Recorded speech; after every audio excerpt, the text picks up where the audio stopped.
Hello everyone, this is Anushka Man and welcome back to my channel. So this is part 2 of the video titled 4-month strategy to CAT, wherein I was sharing a month by month strategy as to how to study, how to plan, where to study from, what to study, and I was giving you a month-wise strategy. So in the previous video, that is part 1, which I've also linked in the description below, I gave you strategy for the August and September month. In this video, I'm going to talk about what you have to study in the October and November month. And this is in continuation with the previous video and whatever I had told you in the previous timetables for August and September. So now, without wasting any time, let's move on to October. October 1 to October 31st, it is time for you to speed up. I want you to now, whatever questions you have to practice, make sure you time all of the questions, whether it's arithmetic, whether it's DILR, whether you're solving VRC questions, whether these are the practice questions you are solving, you need to time the questions. Also, this is also the time by now, since you have been preparing for 2 months now, you should know your strengths and weaknesses. What are the topics that you are really good at and you should focus more on them so that they become foolproof, you don't make any mistakes in them. And also the weak topics. Now the topics that you find yourself to be not that comfortable with, I suggest that you make sure that you come to at least an average level in those certain topics. So that even if you encounter a basic level questions related to those topics, you are able to solve some of the questions and you are not completely blank. But for your strengths, I highly recommend that you go ahead and you also make sure that all those topics are foolproof for you. Now, October month is the best time if you have been preparing since August to do crash courses for those topics which are very important from the exam point of view and and if you are not very comfortable in these topics. For example, for me, I was not feeling very comfortable in the arithmetic topic. However, arithmetic is one of the most important topics in quant. So what I did was I attended some boot camp sessions, some crash courses that were provided by my own coaching institute, and I attended those sessions and in what happens in those crash courses and those boot camps is that they do the revision of all the concepts, all the tricks, and they give you some questions so that it's like a speed revision for you as well, so that your concept clarity is enhanced and also whatever you have done so far, you are able to revise all of those things. So October is the best time to do crash courses or boot camp sessions for important topics. For example, arithmetic, algebra, geometry in quants, etc. So you can go for any YouTube channels. I remember Sudhanshu sir putting up some of his own versions of boot camps on his channel. This is something that I personally refer to, so that I can suggest to you. Apart from that, you can also refer to whatever your coaching institute is providing to you. A lot of coaching platforms, they also offer crash courses during this time period. Like for example, iQuanta also offers its crash courses so that it's like a speed revision for you all. Now going for section wise, in DILR section now, whenever you are solving questions, whether in the mocks or whether in the sectional mocks, you should be able to identify the 2 to 3 easiest sets for you to solve, and you should be able to attempt 2 to 2.5 sets with a decent amount of accuracy. And if you're not able to do so, I suggest you go through some sort of live workshops or some sort of concept clarity or bootcamp sessions, because they really help you in fast-paced revisions, and also they also teach you certain tips and tricks so that even if you are like solving certain sets in a longer format or in a complex format, they teach you a simpler way to do that. In the VRC section, what you have to see is now that you should be able to solve 2 RCs very easily with a decent amount of accuracy, and see if you can also solve a 3rd RC partially. In terms of quant section, try to increase not just the number of questions that you're solving, but also the speed and accuracy of the questions.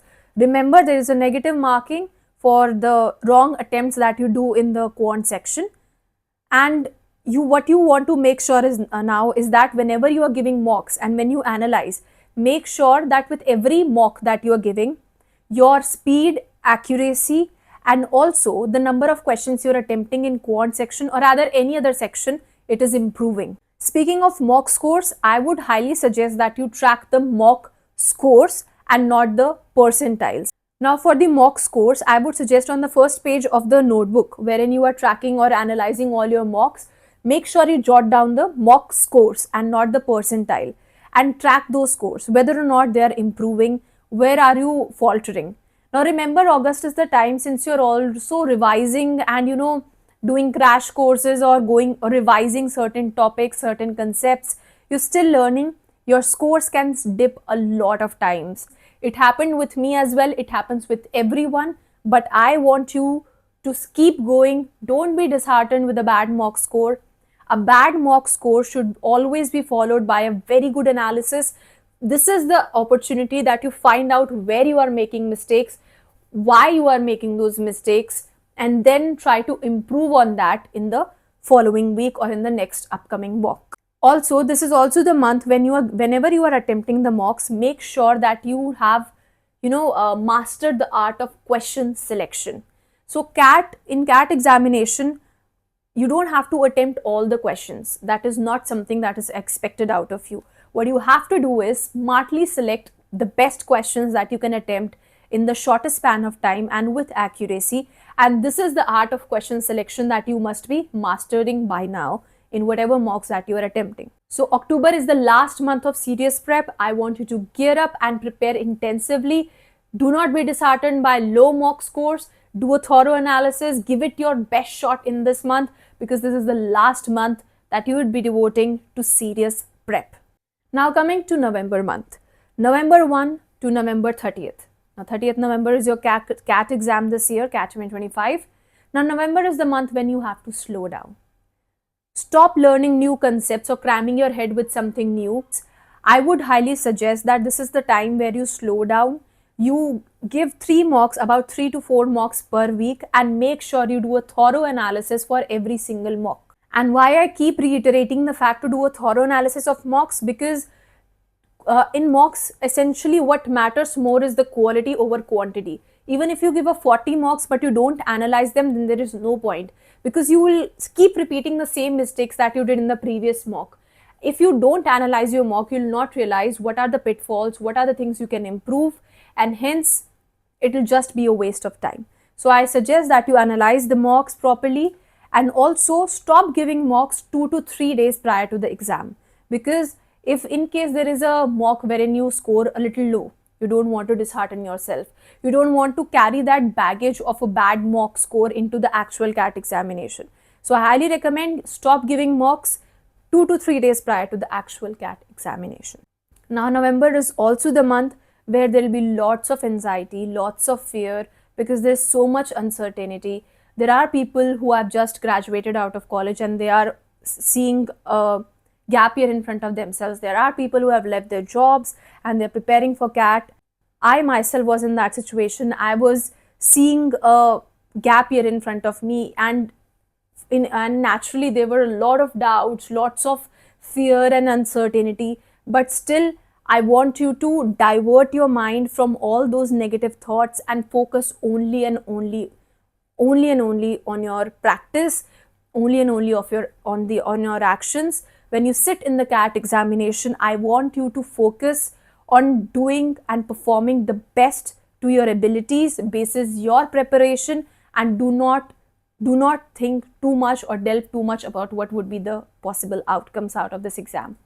Moreover, connect with friends, family or mentors, whether online, offline, who give you that positive vibe, that encouraging vibe, because this is a very arduous journey. It's a very tough journey. There will be lots of uncertainty, lots of anxiety and fear, and you want someone who motivates you at every point of time. There will be people around you who will be spewing, lots of negative things. Oh, you didn't do this. Oh, you didn't prepare that. Oh, I think you're too late.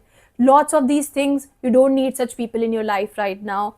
Connect with people who actually, bring that positive light to your life at this point of time. Focus on your preparation and make sure you do your best. I am rooting for you all the very best. And if you have any questions, any doubts, please feel free to comment them down below. See you in the next video. Bye-bye.